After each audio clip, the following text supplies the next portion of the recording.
8월 한 달 동안에 하나님께서 금요 비상기도회를 통해서 정말 놀라운 은혜를 주셨습니다.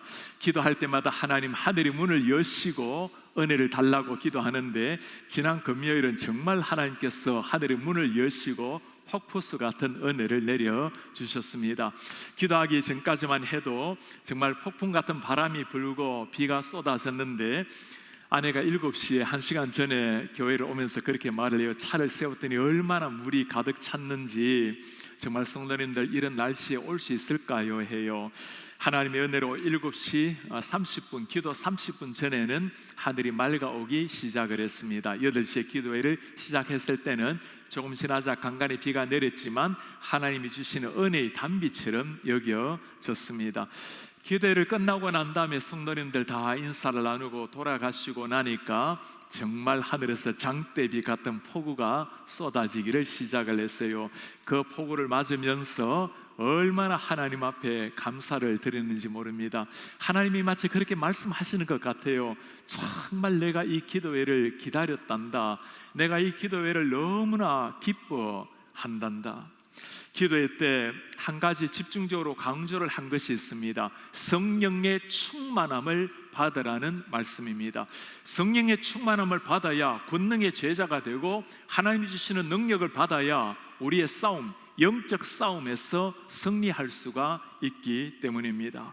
오늘 우리는 수많은 역경, 고난, 도전 앞에서 흔들림 없이 하나님 앞에 견고하게 나가서 마침내 승리한 한 사람, 느헤미야를 만나게 될 것입니다. 당시 이스라엘의 상황은 이러했습니다. 고생 끝에 성벽 공사가 거의 끝날 때쯤 되었습니다. 1절에 이렇게 말씀을 해요. 산발락과 도비아와 아라비아 사람 게셈과 그 나머지 우리의 원수들이 내가 성벽을 건축하여 허물어진 틈을 남기지 아니하였다 함을 들었는데, 그때는 내가 아직 성문에 문짝을 달지 못한 때였더라. 그때 아직 성문 문짝을 달지 못한 때였다. 이제는 성벽 건축이 거의 끝이 나고 성문에 문짝만 달면 완성이 되는 즈음이었습니다. 사탄의 공격이라는 것은 이렇게 마지막 순간에 더욱더 맹렬하게 다가오는 것이 사탄의 공격이죠. 영적인 싸움에서 우리 그리스도인이 긴장을 늦춰야 될 때는 아무 때도 없는 겁니다. 매 순간마다 깨어 있어서 영적 싸움을 하는 사람, 이들이 전투하는 우리 그리스도인들의 삶입니다. 이스라엘 백성들에게 다시금 불어닥친 공격, 고난, 이제까지의 것과는 굉장히 달랐습니다. 지금까지는 이스라엘 백성들 성벽을 쌓지 못하도록 끊임없이 공격해 왔는데, 이제는 한 사람, 성벽을 쌓는데 가장 중요한 역할을 했던 느헤미야 지도자 한 사람을 끊임없이 공격을 하기 시작했습니다.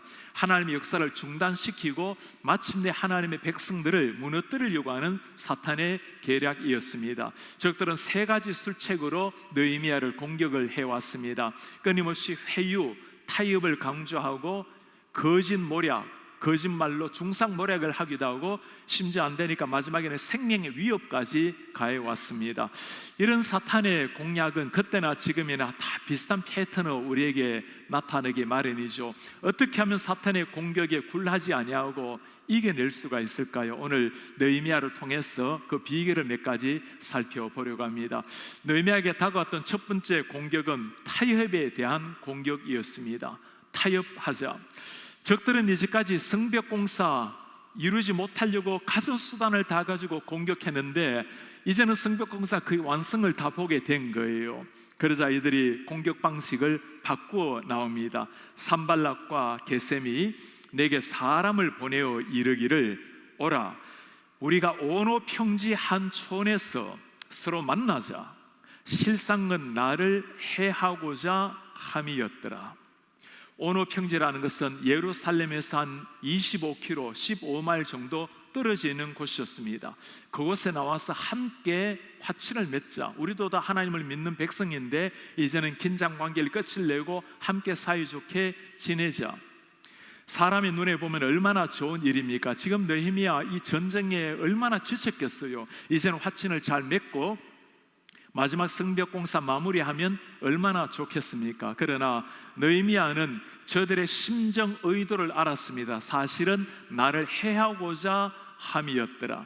그 25km나 떨어진 곳에서 느헤미야를 만나서 도움의 손길을 구할 수 없는 곳에서 느헤미야를 해치기 위한 것이 그들의 목적이었습니다. 느헤미야가 그들을 물리칠 수 있었던 것은 영적인 분별력이 있었기 때문입니다. 느헤미야에게는 흔들리지 않는 두 가지 무게 중심이 있었죠. 하나님께서 이 성벽 공사를 맡기셨다라는 사명감, 그 성벽 공사를 나를 통해서 이루게 하신다라는 나에게 주신 사명감, 이 사명감이 투철했기 때문에 흔들리지를 않은 겁니다. 느헤미야는 이 상황을 분별한 것도 대단했지만 그 분별력에 따라서 과감하게 결단하고 실천하는 그 결단력도 정말 존경스럽습니다. 아마 많은 사람들이 이런 상황이 되면 그냥 적진 속으로 뛰어 들어가서 자신의 용기 있는 모습을 보임으로써 상황을 해결하려고 할 것입니다. 사실 많은 지도자는 이런 유혹에 넘어가서 자신도 망치고 때로는 속해 있는 기관을, 단체를 어렵게 할 때도 있지 않습니까? 하나님의 교회를 섬기는 사람들이 꼭 기억을 하셔야 될 부분입니다. 나의 성격대로, 내 기질대로 나 스스로는 안 된다는 사실이죠.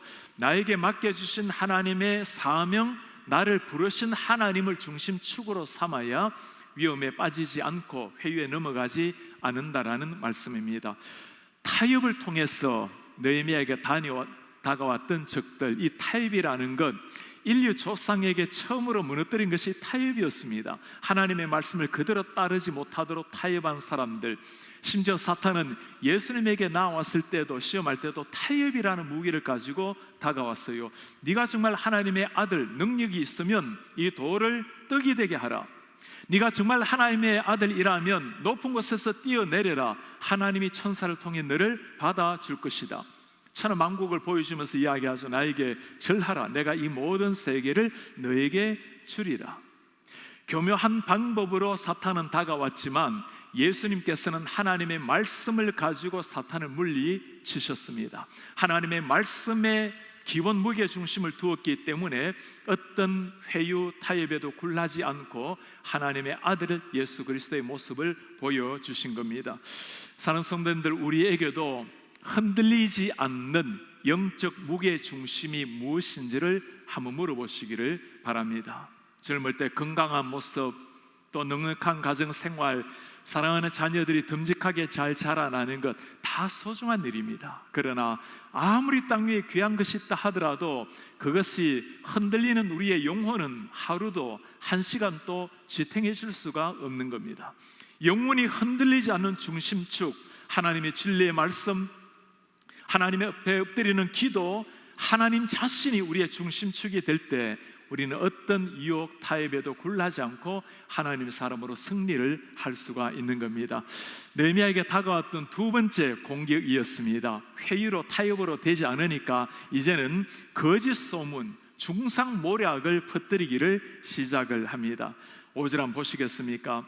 산발랏이 다섯 번째는 그 종자의 손에 봉하지 않은 편지를 들려내게 보냈는데, 산발랏 네 번이나 화친을 맺자고 왔지만 느헤미야가 응답하지 않으니까 다섯 번째는 전략을 또 바꾸었어요. 그 종을 보내어가지고 봉하지 않은 편지를 들고 온 겁니다. 봉하지 않은 것, 당시에 문서라는 것은 두루마리에 써서 봉해서 읽는 사람이 펼쳐보게 되어 있습니다. 봉하지 않았다는 것은 누구든지 다 읽어볼 수 있겠다라는 거죠. 그 안에는 느헤미야를 해하고자 하는 의도가 있었기 때문이죠. 편지 내용을 한번 보시겠습니까? 그 글에 이르기를 이방 중에도 소문이 있다. 가스무도 말하기를 너와 유다 사람들이 모반하려 하여 성벽을 건축한다 하나니, 모반에서 성벽 건축을 한다는 겁니다. 내가 그 말과 같이 왕이 되려 하는도다. 그들의 거짓말은 뭐죠? 느헤미야가 왕이 되려 하는도다 소문을 내는 겁니다. 또 내가 선지자를 세워 예루살렘에서 너를 들어 선전하기를 유다의 왕이 있다. 이 역시 거짓말인 거죠.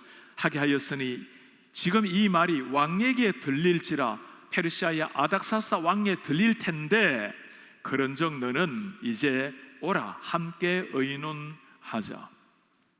편지 내용은 한마디로 중상모략, 거짓말이었습니다. 페르시아의 아닥사스다 왕에게 불충하게 대항해서 느헤미야가 왕이 되겠다라는 거짓 소문을 퍼뜨리기 시작을 한 겁니다. 심리적으로 느헤미야를 압박을 해오는 거죠. 사람이 이렇게 마음이 힘들어지면, 마음이 무너지면 이성이 때로는 마비가 되고 신앙도 잘 작동이 되지 않을 때가 있죠. 그러니 와서 이제는 우리와 대화를 하자라는 주장이었습니다. 이 사탄의 공격을 보면 사탄이 얼마나 창의적인지, 이 사탄의 적들의 공격 방법에는 바닥이 보이지가 않아요. 사탄의 공격의 기한에도 유통기한이라는 것이 없습니다. 끝까지 다가와서 다양한 방법으로 하나님의 사람을 무너뜨리려고 하는 적들의 계획에 사탄이 정말 거짓말의 아버지라는 게 옳은 말이죠. 태초에 아담도 이브도 거짓말로 무너뜨렸던 사탄, 이런 말을 듣고 가만히 있을 사람이 얼마나 되겠습니까? 이렇게 내가 누명을 쓰고 있는데 자칫 잘못하면 페르시아 왕에게 죽임을 당하게 생겼는데 가서 진실을 말하고 단판을 지으려고 하지 않겠습니까? 사람을 무너뜨린다라는 것 엄청난 거센 힘이 아니죠. 조그만한 것 하나, 조그만한 거짓말 한마디 사람을 의심하게 만들고 신뢰를 무너뜨리게 만드는 거짓말 하나에 사람들은 때로 무너지게 되는 겁니다. 이 정도 되면 웬만한 사람은 지칠만도 하죠. 내가 페르시아에서 왕궁에서 그 찬란한 멋진 생활을 하다가 이렇게 고난받는 백성으로 들어와서 그들을 섬기고 있는데 이렇게 모함을 당하고 이렇게 공격을 당해야 되는가? 차라리 여기서 내려놓거나 아니면 다가가서 단판을 짓거나 할 수 있었을 겁니다. 그러나 느헤미야는 그렇게 행동하지를 않았습니다. 느헤미야의 답변은 아주 간결했습니다. 내가 사람을 보내어 그에게 말합니다. 내가 말한 바 이런 일은 없는 일이요 내 마음에서 지어낸 것이라. 없는 일 마음에서 지어낸 것이라. 그리고는 간절하게 하나님 앞에 기도합니다. 주님, 이제 내 손을 힘있게 하옵소서. Oh God, strengthen my hands. 주님, 내 손을 힘있게 도와 주십시오. 흔들리지 않았던 느헤미야, 그의 영적 무게 중심은 하나님 앞에 엎드리는 기도하는 일이었습니다. 느헤미야는 당시 때 하나님의 말씀에 근거해서 상황을 잘 파악을 했습니다. 만물의 주관자가 되시는 하나님, 지금 또 역사 전면에서 때로는 후면에서 나를 지켜보고 계실 하나님을 신뢰했습니다. 그리고 그 하나님 앞에 엎드림으로 능력을 얻어서 담대하게 나아간 느헤미야가 되었습니다. 이렇게 열심으로 열정적인 느헤미야, 그것이 어디에서 흘러나올까요? 그리스도인의 열정이란 사색이나 정신무장에서 오는 것이 아닙니다. 그리스도인이 생명을 던지는 열정이라는 것은 하나님 앞에 엎드릴 때, 그때 다가오는 겁니다. 온갖 사탄의 전략을 이길 수 있었던 비결이 어디에 있을까요? 유통기한 따로 없는 하나님 앞에 엎드리는 기도가 세상을 이기는 영적 전투에서의 승리의 비결입니다. 우리도 마찬가지죠. 열심을 내어서 교회를 섬기다 보면 때로는 다양한 오해나 비난을 심지어 듣기도 합니다. 일을 하기도 전에, 때로는 일을 하려고 할 때, 때로는 해놓고 난 다음에도 오해를 당하거나 비난을 받을 때도 있죠. 그러나 이 모든 역경을 헤쳐나가서 마침내 하나님의 역사를 이루는 것, 그것이 믿음의 백성들, 영적 리더가 해야 될 일입니다. 사랑하는 성도님들, 우리 말 한마디 거짓으로 중상하는 이 사람들 앞에서 우리 자신의 언어 생활을 한번 깊이 들여다보시길 바랍니다. 신앙생활에서 언어라는 것은, 말이라는 것은 하나님의 진리를 증거하는 도구입니다. 보이지 않는 하나님을 나타낼 수 있는 가장 중요한 것이 우리의 말이요, 사람의 신앙 품격을 보여주는 가장 중요한 것이 언어라는 겁니다. 잠언서 6장에는 하나님이 미워하시는, 싫어하시는 것 67가지 있다고 말씀을 해요. 3가지가 거짓말과 관계되는 일입니다. 거짓된 혀, 거짓을 말하는 망령된 정인, 형제 사이를 이간하는 자, 말로써 내 자신도 거짓되게 만들고 형제 사이를 갈라놓는 사탄의 계획에 넘어가는 사람들의 모습입니다. 하나님 앞에 참으로 경건한 삶으로 불태웠던 청교도들이 다른 사람의 말을 받아들일 때 어떻게 받아들이는가, 세 가지 원칙이 있었습니다. 첫 번째는 그것이 사실인가, 두 번째는 본인에게 직접 확인을 했는가, 세 번째는 그것이 사실이라 하더라도 하나님에게 영광이 되지 않거나 형제 자매에게 유익이 되지 않는다면 그 말을 하지 않는 겁니다. 하나님께 영광이 되는가, 형제 자매에게 유익이 되는가, 성도님들이 그렇다고 판단이 되면 우리는 널리 그 말을 퍼뜨려야 될 것입니다. 그렇지 않다면 그 말로 말미암아 하나님의 영광은 떨어지고 사탄을 행복하게 만들고 심지어 교회 공동체를 어렵게 할 때가 얼마나 많습니까? 우리의 말은 우리 속에 계시는 예수님을 드러내는 편지입니다. 예수님을 진실로 믿는 신앙 품격은 언어를 통해서 나타나는 겁니다. 세 번째 도전이었어요. 이제는 회유도 안 되고 타협도 안 되고 거짓말도 안 되니까 생명을 위협하면서 다가왔습니다. 어떤 공격에도 끔찍하지 않으니까 이제는 아주 색다른 교묘한 방법으로 적들이 다가오기 시작합니다. 스마야라는 선지자를 돈으로 매수를 해요. 그리고 선지자 입을 통해서 거짓말을 하게 만듭니다. 선지자 입에서 거짓이 나올 걸 누가 상상이나 하겠습니까? 10절에 보면 이후에 메다벨의 손자 들리아의 아들 스마야가 두문분출하기로 내가 그 집에 가니 그가 이르기를 그들이 너를 죽이러 올 것이야. 우리가 하나님의 전으로 가자. 외소 안에 머물자. 문을 닫자. 저들이 밤에 와서 너를 죽이리라. 지금 느헤미야를 죽이겠다고 달려오는 사람들 두 번이나 강조하면서 느헤미야 마음속에 두려움을 조장을 하고 있는 겁니다.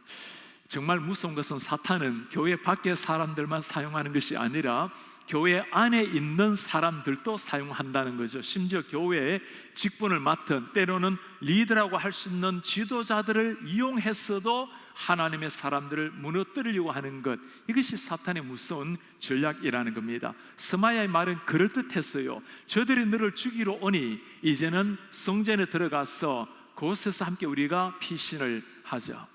겉으로 보면 느헤미야를 위해서 하는 말 같습니다. 그러나 가만히 영적인 분별력을 가지고 이 상황을 들어보면 그의 말이 거짓 선지자가 하는 말이라는 것을 단번에 간파를 했어요. 왜 그렇죠? 구약 말씀에는 성전에 들어갈 수 있는 것은 제사장이 들어가는 것이지 다른 사람이 들어갈 수 있는 것이 아니었습니다. 아무리 존경받는 지도자라 하더라도 느헤미야는 자기가 넘지 말아야 될 선이 있다는 것을 분명히 알았습니다. 스마야는 느헤미야에게 생명의 위협을 가하면서 이성을 마비시키고 신앙적 판단을 못하게 만드는 거예요. 사실 우리 삶에 이런 일이 얼마나 많습니까? 사람이 위급하다 보면 평소 때는 믿음으로 신앙으로 열심히 살아가는데 이 결정적인 순간에 진짜 신앙으로 살아내야 되는데 이 순간에 상식으로 이성으로 돌아가는 분들이 얼마나 많아요. 결혼하기 전 젊은 날에는 결혼을 앞에 놓고 때로는 직장을 앞에 놓고 결혼하고 자녀를 낳게 되면 자녀들 앞에서 그때야말로 진짜 신앙으로 세워야 되는데 신앙을 뒷전으로 하고 오히려 이성으로 상식으로 돌아가는 예가 얼마나 많습니까? 어떻게 하면 흔들림이 없을까요? 영적인 무게 중심을 잡아야 흔들림이 없는 겁니다. 느헤미야는 하나님의 말씀에 비추어 봐서 구약의 율법에 근거해서 스마야의 말이 거짓된 말이라는 것을 간파하고 넘어가지를 않게 된 겁니다. 우리 그리스도인이 뿌리를 내려야 될 영적 무게중심, 하나님의 진리, 하나님의 말씀, 1189장의 성경 말씀입니다. 아무리 교회를 오래 다닌다 해도 직분을 심지어 받는다 하더라도 하나님의 말씀이 나를 지배하지 않으면 우리는 말씀이 아니라 내 자아, 내 생각을 가지고 교회 생활을 하고 판단, 결정을 할 때가 얼마나 많습니까? 이번 여름에 우리 성도님들 참 많은 분들이 성경 필사에 함께 동참을 하셨는데, 우리가 목으로 쓴 편지, 하나님의 말씀, 이제는 신비의 심장에 새겨서 살아내어야 할 때입니다. 그런 사람은 어떤 상황 속에서도 흔들림 없이 하나님의 역사를 이루게 될 것입니다. 느헤미야와 이스라엘 백성들 52일 만에 드디어 성벽 공사를 완성을 했습니다. 감격스럽게 완성한 성벽 공사, 이 감격스러운 순간에 이 모습을 바라보고 두려워 떨었던 사람들이 있어요. 우리의 모든 대적과 주위에 있는 이방 족속들이 이를 듣고 다 두려워하여 크게 낙담하였으니, 두려워하고 낙담하였으니 왜 그래요? 우리 하나님께서 이 역사를 이루신 줄을 알미니라. 하나님이 하신 일이라는 것을 깨닫게 된 거예요. 여러분, 그럴만 했죠. 이스라엘 백성들, 저들이 그들을 보고 한 단어를 여러분 기억납니까? 저 미약한 유대인들이 무엇을 하려 하는가? 미약한 사람들이었습니다. 가난했던 이스라엘 백성들, 먹을 것이 없어서 그들이 했던 일이 뭐죠? 심지어 집을 팔고 밭을 팔고 포도원을 팔고 자녀들까지도 종으로 팔아서 먹고 살아야 했던 사람들이었습니다. 사람들의 눈에는 140년 동안 나라를 잃고 무너졌던 백성들, 저렇게 무너진 이스라엘 성벽들, 손가락 하나 껐다가지 못했던 사람들, 어떻게 이 사람들로 말미암아 52일 만에 성벽이 건축이 되었을까요? 적들이 보기에도 이거는 사람이 할 수 있는 일이 아니라고, 하나님이 행하신 일이라고 그들이 낙심하면서 두려웠던 거예요. 저는 이 구절을 보면서 정말 희열이 넘쳐요. 하나님의 역사, 하나님의 역사를 바라보면서 하나님을 대적했던 저 무리들이 두려워 떨고 낙심하고, 오늘날 우리 하나님의 교회가 세상 앞에서 보여야 할 모습이 바로 이 모습이에요. 어떤 상황, 어떤 도전에도 불구하고 하나님의 이름이 점점 땅에 떨어지는 이 시대 가운데 하나님의 교회가 교회다운 모습으로, 믿음으로, 말씀으로, 소명으로, 기도로 당당하게 나아갔을 때 사람들이 바라보고 이거는 사람의 일이 아니라고, 하나님이 함께 하심으로 말미암아 일어나는 일이라고 우리가 이야기를 듣는다면 얼마나 하나님께 영광이 되고 우리는 땅 위에서도 얼마나 천국의 기쁨을 함께 누리지 않겠습니까? 오늘 이스라엘 백성들 완성된 성벽 바라보고 하나님 또 얼마나 행복하게 미소를 짓지 않겠어요? 이 성벽을 가만히 보면 느헤미야 한 사람이 하나님 앞에 기도하고 일어났을 때 일어났던 일입니다. 사실 느헤미야는 아니라고, 내가 한 것이 전혀 아니라고 하겠죠. 물론 모든 것은 하나님의 은혜로 이루어진 일입니다. 그러나 하나님께서 느헤미야 한 사람을 택하시고 그로 말미암아 이루었던 놀라운 일이었습니다. 느헤미야도 일어나고 이스라엘 백성들도 일어났고 성벽들도 함께 완성이 되었습니다. 우리가 이런 느헤미야를 바라보면서 한 가지 발견하는 것이 있죠. 사탄의 공격은 무궁무진합니다. 얼마나 창의적인지 끝도 없어요. 그러나 하나님의 사랑, 하나님의 개입은 사탄보다 언제나 하나 걸음 앞서 계십니다. 그 손으로 우리를 붙들고 우리를 인도하고 계시는 거예요. 그 역사를 위해서 하나님은 사람을 부르셨고 그 한 사람으로 말미암아 무너져갔던 이스라엘 가슴에 하나님을 향한 신앙의 불을 지피게 한 겁니다. 이 말씀 앞에서 또 우리가 한 가지 기억을 하셔야 될 것이 있습니다. 믿음의 사람에게는 끊임없이 다가오는 도전들, 영적 위협들, 장애물들, 피곤할 수는 있지만 그러나 그것은 피할 것이 아니라 뛰어넘으라고 있는 것입니다. 그 모든 도전을 응전으로 이겨내었을 때 우리는 영적 변화를 겪고 영적인 비상을 체험하게 되는 겁니다. 이런 장애물들도 오히려 하나님의 영광을 드러내는 도구가 될 수가 있다라는 사실입니다. 오늘 우리는 수많은 공격을 이겨내고 마침내 성벽 공사 완성했던 느헤미야의 참 멋진 삶을 보았습니다. 그 많은 공격을 이겨냈던 이유가 어디에 있을까요? 영적 무게 중심이 확실했기 때문이었습니다. 하나님이 그를 부르셔서 성벽 공사를 맡기셨다라는 소명 사명의식이 투철했습니다. 하나님의 말씀으로 상황을 파악을 했고 위기 때마다 하나님 앞에 무릎을 꿇었고 기도함으로 말미암아 능력을 얻어서 마침내 승리를 하게 되었습니다. 하나님 한 분이 느헤미야의 영적 무게 중심이었습니다. 기독교 역사의 역경을 이겨낸 수많은 사람의 공통점이 바로 이거죠. 말씀과 기도로 부르심을 따라서 하나님을 영적 중심을 삼고 달려갔던 사람들, 우리 예수님의 삶도 마찬가지였습니다. 얼마나 많은 중상모략, 거짓모함, 멸시, 조롱, 천시를 받았던 주님 아니십니까? 네가 정말 하나님의 아들이거든 십자가에 뛰어내려서 너 자신을 증명하라고 그들을 향해서 우리 예수님 오직 말씀으로 기도로 하나님 앞에 일관되어 나아가셨던 주님, 하나님을 중심축으로 삼고 전혀 흔들림 없이 주님이 십자가를 지시기까지 이루신 것, 그 십자가의 피로 말미암아 여러분들과 저를 살려내신 구원의 은혜였습니다. 흔들림 없었던 사람들. 지난주 화요일 수요일에는 우리 목회자들이 교회에서 수련회를 가지게 되었습니다. 참 많은 은혜를 받았는데 특별히 저에게 도전이 되었던 한 시간이 있었습니다. 우리 MBC에 담임을 하고 계시는 데이비드 플랫 목사님께서 전해준 특강이었습니다. 목사님께서는 그 강의에서 특별한 한 목사님을 소개를 했습니다. 찰스 시몬이라는 목사님이세요.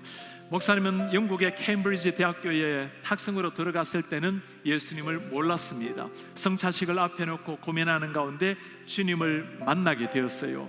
하나님을 만나고 난 다음에 그의 인생이 오직 하나님을 중심축으로 삼고 달려가기를 시작을 했습니다. 그로 말미암아 많은 케임브리지 학생들이 변화를 받고 선교사로 파송을 받게 됐습니다. 목사님과 함께 삶을 보내었던 한 사람이 T 하우스만이라는 사람이 목사님의 삶을 두고 이렇게 칭송을 해요. 나는 그런 일관성, 실제적인 헌신, 경건의 열기, 그런 열심, 그런 사랑을 한 번도 본 적이 없다. 얼마나 많은 사람을 주님께로 인도하고 기독교 역사에 존경을 받는 사람. 지금 또 해마다 11월 13일 목사님이 돌아가신 날을 기념하면서 케임브리지 대학교의 킹스 칼리지 학생들은 그 채플에 모여서 목사님을 추모하며 기도문을 낭송을 함께 하고 있습니다. 트리니티 교회에서 54년을 목회를 하신 분이셨어요. 그러나 목사님의 54년간의 목회 초창기에는 참 고통스러운 시간이었습니다. 목사님이 강단에서 설교를 하면 교회 내 회방꾼들이 성도들이 교회 좌석에 앉지를 못하게 하는 거예요. 그래서 성도들이 저 뒤에 서서 목사님의 말씀을 드려야만 했습니다. 그 고통스러운 세월 하루 이틀이 아니고 1, 2년이 아니고 10년을 그렇게 설교를 한 거예요. 상상이 갑니까 이게?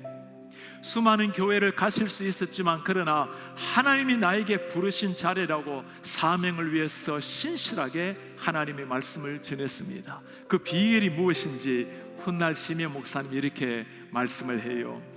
The light of God's countenance then first visited me. 하나님의 그 영광의 낯빛으로 나를 먼저 찾아오셨습니다. And in His great mercy, 그 크신 자비하심으로 He has never withdrawn it from me. 나로부터 그 빛이 한 번도 떠난 적이 없었습니다. 1836년 9월 마지막 목사님 설교를 하셨습니다. 그 설교에 나오는 한 구절입니다. 신자의 삶에는 두 가지가 가장 중요합니다. 하나는 모든 것에서 하나님을 즐거워하는 일입니다. 어떤 일을 하더라도 하나님을 즐거워하는 것. 다른 하나는 하나님 안에서 내가 맡은 모든 일을 즐거워하는 겁니다. 그 고통스러운 목회자의 삶 속에서도 하나님을 즐거워하고 하나님이 맡기신 일을 즐거워하는 것. 돌아가시기 전에 제자가 물었습니다. 목사님 지금 무슨 생각을 머릿속에 무엇이 떠오르십니까? I do not think anything. 나는 아무것도 생각하는 것이 아니라네. I just enjoy. 나는 하나님을 즐거워하고 있다네. 하나님을 향한 거룩한 기쁨, 하나님을 향한 거룩한 즐거움, 그것이 그분으로 하여금 흔들리지 않게 지켜준 영적 무게 중심이었습니다. 흔들리지 않는 영적 무게의 중심, 사랑하는 여러분, 우리 하나님을 우리의 영적 무게 중심으로 삼아 보시기를 바랍니다. 어떤 상황 속에서도 흔들림이 없는 하나님만이 줄 수 있는 천국의 기쁨을 누리게 될 것입니다. 이 기쁨을 가지고 묵묵하게 어떤 역경 환난이 다가온다 하더라도 그것으로 말미암아 하나님이 더욱더 영광을 받으실까라는 것을 생각하고 이 장애물을 딛고 일어나게 되면 우리가 더 주님을 가까이 본다라는 확신을 가지고 이겨나가시는 여러분들이 되시기를 바랍니다. 끊임없는 사탄과의 전투, 매일 사탄과 영적 전쟁, 흔들리지 않는 영적 무게 중심을 우리 하나님께 놓고 기도함으로, 말씀으로 주님의 부르심 앞에서 마침내 승리하여 하나님께 영광을 올려드리는 하나님의 백성 되시기를 주님의 이름으로 축복합니다. 다시 일어나셔서 말씀을 기억하시면서 우리 함께 찬송하면서 기도하는 시간을 갖겠습니다. 주님의 품에 품으소서, 능력의 팔로 나를 덮으소서. 거친 파도가 날 향해 와도 주님과 함께 날아오겠습니다. 폭풍 가운데 나의 영혼이 잠잠하게 주님을 보겠습니다. 주님의 품에 품으소서. 오, 주님의 능력의 팔로 덮으소서. 영의 팔로 덮으소서. 팔로 덮으소서. 거친 파도, 거친 파도 나 우리가 주님 앞에 고백합니다. 주님과 함께 날아오르리. 주와 함께 날아오르리. 나의 영혼, 폭풍 가운데 나의 영혼 잠잠하게 주를 보니 주님 안에 나 거하리. 주님 품 안에 거하기를 원합니다. 주님의 능력, 죽은 자를 살리시는 능력을 믿습니다. 나 잠잠히 믿네. 나 잠잠히. 거친 파도 날 향해 와도, 거친 파도 날 향해 주와 함께 날아오르리.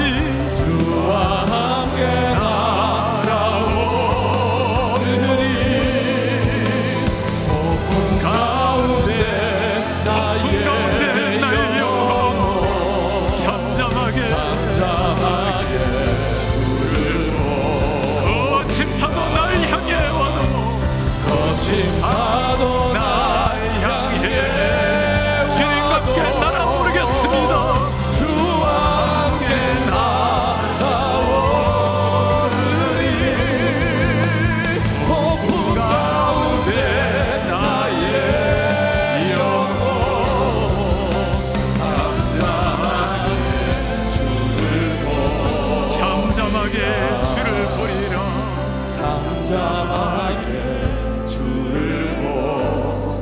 잠잠하게 주를 보리라. 잠잠하게 주를 보리라.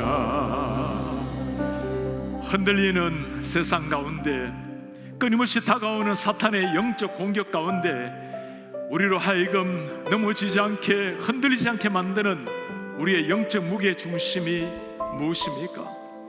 하나님께서 나를 불러주셨다는 사명의식, 하나님 앞에 무릎을 꿇는 기도, 하나님의 변함없는 진리의 말씀, 하나님 자신을 우리의 영적 무게 중심으로 삼을 때 흔들리지 않습니다. 우리가 주님 앞에 기도하기를 원합니다. 주님, 느헤미야가 흔들림 없이 하나님의 사명을 이룬 것처럼 우리가 주님의 말씀의 뿌리를 내리고 주님 앞에 무릎을 꿇음으로 하나님을 나의 중심축으로 삼고 흔들리지 않고 사탄과 싸워서 이겨낼 수 있도록 지원을 도와여 주시옵소서. 끊임없이 다가오는 사탄의 전략 가운데 우리가 사탄의 음성에 귀 기울이지 아니하고 타협하지 아니하고 어떤 중상 모략하도 굴락되지 아니하고 어떤 위협 속에서 흔들리지 아니하고 주님의 뜻을 이룰 수 있도록 하나님 하나님의 역사를 이룰 수 있도록 주 은혜를 도와여 주시옵소서. 그런 성도가 되게 하시고 그런 교회가 되게 하셔서 내 자신도 일어나게 하시고 우리 교회를 일으키게 하시고 세계 열방에게 나아가는 이런 하나님의 교회 성도가 될 수 있도록 주 은혜를 도와여 주옵소서. 주 은혜를 도와여 주옵소서. 우리 주님 앞에 간절한 마음으로 기도하겠습니다. 오 하나님 아버지, 우리가 주님 앞에 기도하며 나아갑니다. 하나님 아버지, 우리가 하나님의 말씀에 주님의 기도에 우리의 중심을 우리 내리고 우리 하나님 앞에 살아낼 수 있도록 주 은혜를 도와여 주시옵소서. 우리 하나님 아버지, 연약하고 부족할지라도 우리 하나님 말씀 앞에 나아갑니다. 우리 하나님의 무릎을 꿇습니다. 주님 우리를 살펴주시고 우리를 붙들어 주시옵소서. 우리 하나님이여 당신의 오른손으로 붙들어 주십시오. 하나님 우리의 중심축입니다. 주님 우리의 무게 중심입니다. 하나님 영적 중심을 삼고 반드시 승리하고 나도 일어나고 교회를 개세우고 세계만을 개세우고 지원을 도와여 주시옵소서. 그리고 우리를 세워주시옵소서. 흔들리지 않은 주님의 사람들 하나님의 교회를 도와여 주시옵소서.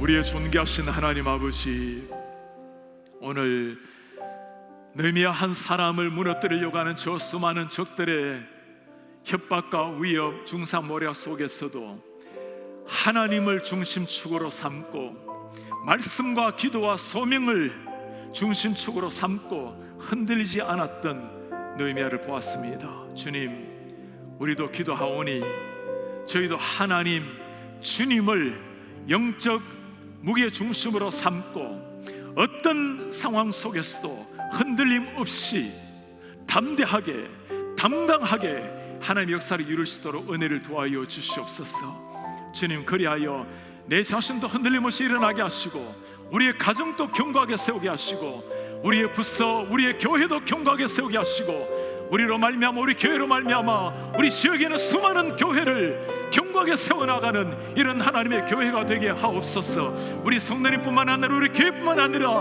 우리에게 울타리를 넘어서 이 지역을 세우게 하시고 미주 전역의 한인교회를 세우게 하시고 조국교회를 일으키게 하시고 세계 열방을 하나님의 말씀으로 세워나가는 이런 하나님의 제자들 될 수 있도록 하나님의 시선이 멈추는 하나님을 감동시키는 이런 KCBC 될 수 있도록 은혜를 도와여 주옵소서. 그렇게 행하실 주님을 우리가 믿고 찬송하며 우리 주 예수 그리스도의 이름으로 기도하옵나이다. 아멘. 주 예수 그리스도의 은혜와 하나님의 사랑과 성령의 교통하심이 하나님 한 분을 우리의 영적 무게 중심으로 삼고 부름받은 사명을 따라서 말씀과 기도로 어떤 상황 속에서도 승리하여서 하나님의 영광을 높이기를 원하는 주의 모든 백성들 머리 위에 지금부터 영원토록 함께 있을지어다. 아멘.